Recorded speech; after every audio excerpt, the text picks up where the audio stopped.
दोस्तों, अगर आप भी रोहित शर्मा और महेंद्र सिंह धोनी को महान कप्तान और खतरनाक बल्लेबाज मानते हैं तो हमारी इस वीडियो को दिल से एक लाइक जरूर कीजिएगा। दोस्तों, आईपीएल 2024 के सबसे बड़े एल क्लासिको के घमासान में 29वें मैच के लिए आईपीएल इतिहास की दो सबसे बड़ी टीमें मुंबई और चेन्नई एक दूसरे के आमने सामने थी। वानखेड़े के मैदान पर एक ऐतिहासिक घमासान के लिए पूरा स्टेडियम खचाखच भरा हुआ था। इस मुकाबले में जब सिक्का उछाला गया तो टॉस के बॉस बने मुंबई के कप्तान हार्दिक पांड्या और उन्होंने पहले मेहमान चेन्नई को बल्लेबाजी करने का न्योता दिया और फिर जो हुआ उसे इन दोनों टीमों के फैंस का पूरा क्रिकेट जगत भी कभी नहीं भूल पाएगा। चेन्नई की तरफ से इस मैच में एक नई ओपनिंग जोड़ी कप्तान ऋतुराज गायकवाड़ के साथ अजिंक्य रहाणे को मैदान में गदर मचाने के लिए भेजा गया। धोनी ने सोचा था कि लोकल बॉय ये दोनों मिलकर मुंबई के गेंदबाजों के परखच्चे उड़ा देंगे, लेकिन मुंबई भी किसी से कम थोड़ी है। भले ही पहले ओवर में रहाणे ने चौका मारकर अपना खाता खोला, लेकिन कुवैत्ज़े ने दूसरे ओवर में ही रहाणे को पवेलियन का रास्ता दिखाकर चेन्नई के प्लान पर पानी फेर दिया। जहां रहाणे ने न केवल 5 रन बनाकर वापस लौटे तो उनके आउट होने के बाद मैदान में उतरे सचिन रवीन के लिए भी रन बनाना आसान नहीं था। मुंबई के गेंदबाज गेंदे नहीं बल्कि आके गोले बरसा रहे थे। चेन्नई के इन दोनों बल्लेबाजों को उन्होंने एक एक रन के लिए तरसा दिया। पहले 4 ओवर में चेन्नई केवल 24 रन बना पाई थी। हालांकि 5वें ओवर में उन्होंने गियर में बदलाव किया। ऋतुराज गायकवाड़ ने कुवैत्ज़े को आड़े हाथों लेते हुए इस ओवर में एक छक्का और 2 खतरनाक चौकों की बदौलत 5 ओवर में अपनी टीम को 38 रनों तक पहुंचा दिया। पावर प्ले के आखिरी ओवर में इन दोनों खतरनाक बल्लेबाजों ने 2 खतरनाक चौके लगाए और 6 पावर प्ले में अपनी टीम को 48 रनों तक 1 विकेट के नुकसान पर पहुंचा दिया था, जो इतना बड़ा स्कोर तो नहीं माना जा रहा। तभी अच्छी बैटिंग कर रहे सचिन रवीन भी श्रेयस गोपाल के जाल में फंस गए और 16 गेंद पर 2 चौकों और 1 छक्के की बदौलत 21 रन बनाकर उन्हें वापस लौटना पड़ा और 9 ओवर में चेन्नई 65 रन बनाकर 2 बल्लेबाजों को खो चुकी थी। मुंबई ने पूरे तरीके से इस मैच में शिकंजा कसा हुआ था। हालात को देखते हुए ऐसा लग रहा था कि चेन्नई की टीम 150 रन भी नहीं बना पाएगी, लेकिन दोस्तों उसके बाद यमराज बनकर शिवम दुबे ने मैदान में उतरते ही अपने बल्ले से ऐसा तांडव ऋतुराज के साथ मिलकर मचाया कि पूरे मैच की दिशा दशा को ही पलट कर रख दिया। जी हाँ, शिवम दुबे को देखकर ऐसा लगा कि वह सर पर कफन बांध कर आए हैं। आते ही 10वें ओवर में हार्दिक पांड्या को नानी याद दिलाते हुए इस खिलाड़ी ने एक के बाद एक 3 खतरनाक चौकों के हैट्रिक बटोरी और दूसरी तरफ ऋतुराज गायकवाड़ के बल्ले ने भी दहाड़ लगानी शुरू कर दी थी। इस खिलाड़ी ने 12वें ओवर में एक जबरदस्त छक्का लगाकर अपनी टीम को 12 ओवर में 102 रनों तक पहुंचा दिया। चेन्नई मुकाबले में मजबूत स्थिति में आने लगी थी। कप्तान ऋतुराज गायकवाड़ ने 13वें ओवर में कुवैत्ज़े को छक्के के लिए भेजकर केवल 33 गेंद में लोन वॉरियर की तरह अपना अर्धशतक पूरा किया और इतिहास के पन्नों में अपना नाम सुनहरे अक्षरों में लिखवाया। उनकी धाकड़ बल्लेबाजी की वजह से चेन्नई मुंबई पर दबाव बनाने लगी थी। चेन्नई के गेंदबाजों के पसीने छूटने अभी से शुरू हो चुके थे। एक तरफ ऋतुराज के सिर पर खून सवार था, दूसरी तरफ शिवम दुबे ने अपने बल्ले से तबाही मचाने के इरादे से आए थे। खास तौर पर 14वें ओवर में रोमारियो सेफर्ट की धज्जियां उड़ाते हुए शिवम दुबे ने 2 खतरनाक छक्के और 1 चौका लगाकर मारे। जाते जाते ओवर के आखिरी गेंद पर गायकवाड़ ने भी चौका ठोककर इस ओवर में कुल 22 रन बटोर डाले। मैदान वानखेड़े का था, लेकिन नारे चेन्नई के गूंज रहे थे। मुंबई के फैंस के पसीने छूटते हुए साफ तौर पर देखा जा सकता था। यहाँ तक कि अगले ओवर में भी इन दोनों खिलाड़ियों ने मिलकर 17 रन बटोर लिए। 15 ओवर में चेन्नई 149 रन बना चुकी थी। हार्दिक पांड्या के पहली गेंद पर शिवम दुबे ने सिंगल लेकर केवल 28 गेंद में अपना खौफनाक 50 ठोक दिया। रोहित का कोई भी प्लान काम नहीं कर रहा था और मुंबई खेमे में हाहाकार मचा हुआ था। ऐसा लगा था कि आसानी से चेन्नई 200 या 220 रन भी बना देगी, क्योंकि इन दोनों के बीच एक रिकॉर्ड तोड़ पार्टनरशिप हो चुकी थी। लेकिन तभी मुंबई की वापसी का शंखनाद होता है। हार्दिक पांड्या ने ऋतुराज गायकवाड़ को अपने जाल में फंसाया और अपनी टीम को सबसे बड़ी सफलता दिला दी। जहां ऋतुराज 40 गेंद पर 5 चौकों और 5 तूफानी छक्कों से सजी 69 रनों की खौफनाक पारी खेलकर वापस लौटे।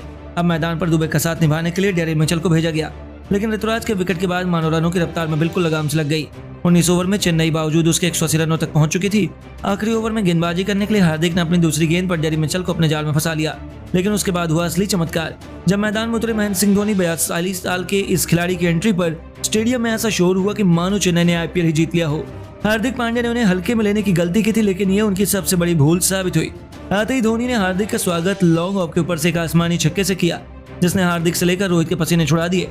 वहीं अगली गेंद को उन्होंने इस बार लॉन्ग ऑन की दिशा में स्टेडियम के दूसरे स्टैंड में छक्के के लिए डिपॉजिट किया, जो लगातार 5वीं गेंद पर उन्होंने अपने बल्ले से एक और तूफानी छक्का जड़कर न केवल तूफानी छक्कों के हैट्रिक बटोरी बल्कि अपनी टीम को 200 रनों के पार भी पहुंचा दिया। हालांकि अंतिम गेंद पर केवल 2 रन ले पाए, जिसकी खौफनाक बल्लेबाजी से चेन्नई ने 20 ओवर में 206 रनों का पहाड़ जैसा स्कोर खड़ा किया। जहां अंत तक नाबाद रहते हुए धोनी ने 4 गेंद पर 3 तूफानी छक्कों की बदौलत 20 रन ठोके। वहीं शिवम दुबे ने 38 गेंद पर 10 खतरनाक चौकों और 2 छक्कों से सजी 66 रनों की बहुमूल्य पारी का योगदान दिया। दोस्तों, अब इतने बड़े माउंट एवरेस्ट जैसे लक्ष्य का पीछा करने के इरादे से रोहित शर्मा के साथ पाकर डायनामो ईशान किशन की खतरनाक जोड़ी मैदान में उतरी थी, जिनके कंधों पर अपनी टीम को एक धाकड़ शुरुआत दिलाने की इंपॉर्टेंट जिम्मेदारी थी। पहले ओवर में ही रोहित के सामने तुषार देशपांडे थे, जिन्होंने पहले 4 गेंद पर रोहित को अच्छा सा खासा परेशान किया, लेकिन 5वीं गेंद पर रोहित ने मैदान को चीरते हुए जबरदस्त चौके से अपना खाता खोला। दूसरे ओवर में मुस्तफिजुर रहमान का स्वागत भी रोहित ने चौके से करके अपनी टीम को तेजी से आगे बढ़ाना शुरू कर दिया था। दूसरी तरफ किशन ने भी तीसरे ओवर में तुषार देशपांडे को बाउंड्री के बाहर भेजकर अपने बल्ले को धार देना शुरू कर दिया था। रोहित शर्मा तो अपने हिटमैन वाले अवतार में नजर आ रहे थे। 5वीं गेंद पर तुषार देशपांडे ने रोहित को छोटी बॉल डालने की गलती की। तब रोहित ने अपने ट्रेडमार्क पुल शॉट से उसके स्टेडियम के दूसरे स्टैंड में छक्के के लिए डिपॉजिट कर दिया गेंद को और वानखेड़े के मैदान पर रोहित की नारों पर झूमने को मजबूर कर दिया। 3 ओवर में ही उन्होंने अपनी घातक बल्लेबाजी से मुंबई को 25 रनों तक पहुंचा दिया। चेन्नई के शुरू में ही विकेट चटकाने के प्लान पर उन्होंने मानो पानी फेर दिया था। महेंद्र सिंह धोनी के भी पसीने छूटने शुरू हो चुके थे क्योंकि ये दोनों बल्लेबाज कोई भी गलती करने को तैयार नहीं थे। ऐसे में महेंद्र सिंह धोनी ने अब अपने सबसे भरोसेमंद शार्दुल ठाकुर को गेंदबाजी के लिए बुलाया, जिनके कंधों पर अपनी टीम की विकेट दिलवाने की जिम्मेदारी थी। लेकिन दोस्तों, केवल गेंदबाज बदला, बल्लेबाज का अंदाज नहीं। ईशान किशन ने शार्दुल ठाकुर को भी ऐसा खतरनाक छक्का मारा कि पूरा स्टेडियम हक्का बक्का रह गया। अगली गेंद पर शानदार कवर ड्राइव से मैदान को चीरते हुए उन्होंने एक और चौका मारकर चेन्नई के फैंस की बोलती बंद कर दी। उनके सिर पर खून सवार था। वह चेन्नई के गेंदबाजों को नानी याद दिलाने के इरादे से मैदान में उतरे थे। 5वें ओवर में मुस्तफिजुर का स्वागत उन्होंने कवर के क्षेत्र से चौके से किया। फिर अपने पुल शॉट से दूसरी गेंद को 90 मीटर दूर आसमानी छक्के के लिए डिपॉजिट कर उन्होंने सबका दिल जीत लिया। इसी ओवर की आखिरी गेंद पर ईशान किशन ने भी सन गेंदबाज को आगे आ रहे हाथों लेते हुए चौका लगाया और 5 ओवर में अपनी टीम को रॉकेट की रफ्तार से 53 रनों तक पहुंचा दिया। मुंबई की टीम आसानी से जीत की तरफ बढ़ रही थी और चेन्नई के हाथों से रेत की तरह मैच निकलता जा रहा था। बड़ी बेदर्दी से रोहित शर्मा चेन्नई के गेंदबाजों की कुटाई कर रहे थे। हर एक गेंदबाज बीच मैदान में ही आंसू बहाता हुआ दिख रहा था। आखिरी ओवर में उन्होंने शार्दुल ठाकुर के खिलाफ 2 खतरनाक चौका लगाकर मुंबई को 63 रनों तक पहुंचा दिया और मुंबई की एक आसान से जीत की नींव बिछा दी। ऐसा लग रहा था कि यहां से मुंबई तो आसानी से जीत जाएगी कि केवल 84 गेंद पर 144 रन चाहिए थे और जिस टीम में रोहित से लेकर हार्दिक और सूर्या जैसे बल्लेबाज हो, उस टीम के लिए इस लक्ष्य का पीछा करना उतना मुश्किल तो नहीं था। यानी कि अंतिम ओवर तक चलने वाले रोमांचक मुकाबले में एक नया इतिहास एक बार फिर लिखा जाने वाला था।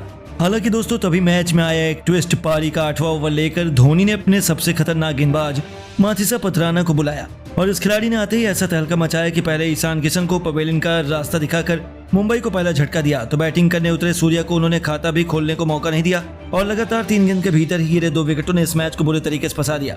और मैदान पर कप्तान हिटमैन का साथ निभाने के लिए तिलक वर्मा आ चुके थे। उन्होंने रोहित के साथ मिलकर ताबड़तोड़ बल्लेबाजी का नजारा दिखाया और चेन्नई को मैच में वापसी तो बिल्कुल भी नहीं करने दी। एक तरफ रोहित अपने बल्ले से तहलका मचा रहे थे। देखते ही देखते इस खिलाड़ी ने केवल 29 गेंद पर अपना तूफानी अर्धशतक ठोक दिया। 10 ओवर में अपनी खतरनाक बल्लेबाजी से मुंबई को 90 रनों तक पहुंचाया। वहीं 11वें ओवर में इन दोनों खिलाड़ियों ने मिलकर 18 रन बटोरकर 11 ओवर में ही मुंबई को 108 रनों तक पहुंचा दिया था। रोहित शर्मा तो केवल चौके छक्कों से डील कर रहे थे।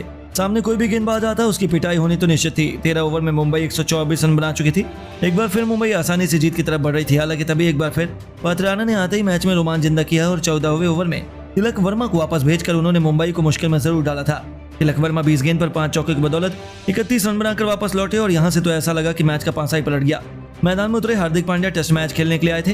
15 ओवर में मुंबई की टीम 132 रन बना पाई थी। आखिरी 5 ओवर में मुंबई को 75 रन चाहिए थे, तो गरीबी में आटा गीला हार्दिक पांड्या अभी भी केवल 6 गेंद पर 2 रन बनाकर वापस लौट गए। मैच चेन्नई की झोली में जा रहा था और अब रोहित के साथ निभाने के लिए टीम डेविड मैदान में उतर चुके थे।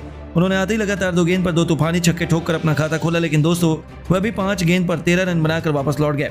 17 ओवर में मुंबई में 154 रन बना लिए थे। आखिरी 18 बॉल में जीत के लिए उन्हें केवल 53 रन चाहिए थे, लेकिन रोमारियो भी केवल 1 रन बनाकर पथराना का शिकार हो गए और देखते ही देखते मैच मुंबई के हाथ से निकल गया। आखिरी 2 ओवर में मुंबई को जीत के लिए 47 रन चाहिए थे और 19वें ओवर में रोहित के छक्के के बावजूद मुंबई 19वें ओवर में केवल 173 रन बना पाई और मुंबई मुकाबला लगभग हारी चुकी थी, क्योंकि जीत के लिए अभी भी 6 गेंद में 34 रन चाहिए थे, जो नामुमकिन नहीं था। और ऐसे हुआ रोहित शर्मा ने लगातार 2 चौके जड़कर अपना शतक जरूर पूरा किया, लेकिन वह अंत तक नाबाद रहते हुए अपनी टीम को जीत दिलाने में नाकाम नहीं हो पाए। रोहित ने 63 गेंद पर 11 चौके और 5 छक्कों की बदौलत 105 रन जरूर बनाए, लेकिन अंत में मुंबई केवल 186 रन 20 ओवर में बना पाई और 20 रनों से चेन्नई ने बाजी मार ली, जहां मैन ऑफ द मैच माथिसा पथराना को चुना गया और वानखेड़े में चेन्नई ने बाजी मारकर 2 अंक कमाए। लेकिन दोस्तों, आपको क्या लगता है, रोहित और धोनी में कौन अपनी टीम को IPL 2024 का चैंपियन बनाएगा?